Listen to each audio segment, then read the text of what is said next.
What's up, my name is TechNoba here for Troubleshoot and welcome back to another video. In this quick video, I'll be showing you how to fix this DLL missing error that you could be receiving whenever you're trying to fire up a game or a program or do something specific on your computer. If you see this error, don't worry, nothing bad is happening. All that's gone wrong is that your computer's missing a specific DLL file or it's become corrupt or unreachable for some other reason. These files are needed as they contain bits of code that programs use. Without them, they can't function properly. And these DLL files are distributed by Microsoft themselves through official installers. So if you've come across a video telling you to download DLLs, you definitely shouldn't follow them. You should always get the official installer from the official source to get the DLLs in them. Anyways, with that warning out of the way, let's go ahead and download the installer to fix this error. I'll open up the link in a browser. You'll find it in the description down below.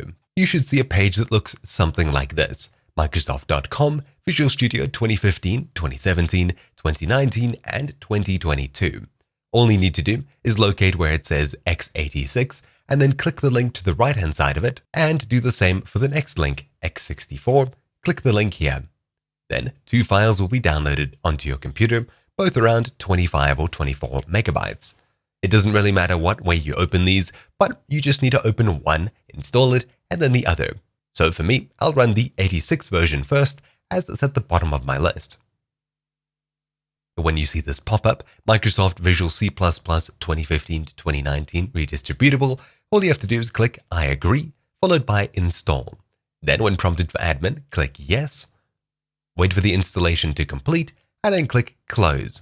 I'll head back to my browser, open the downloads again with Ctrl-J, or of course you can navigate across to the downloads folder and open up the other file. In my case, the 64-bit version. Simply agree once again, install, click yes when prompted for admin, wait for the installation to complete, and then click close. It's that simple. You should be able to open up programs and games and use them immediately if they were giving you errors. However, if you're still receiving an error, try rebooting your computer and then try the applications once more. If you're still receiving errors, hit the Start button on your keyboard, then we'll be searching for CMD. Right-click Command Prompt, and then click Run as Administrator. Click Yes when prompted for admin, and inside of this window over here, type in sfc/scan now, one word.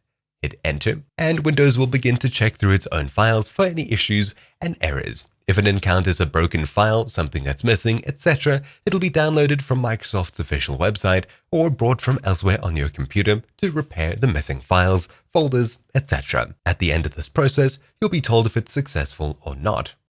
And there we go. You can see mine ran properly without finding any issues. However, if it found issues, it'll tell you here and tell you if it repaired them. Anyways, that's about it for this quick guide. Thank you all for watching. My name's been TechNoba here for Troubleshoot, and I'll see you all next time. Ciao!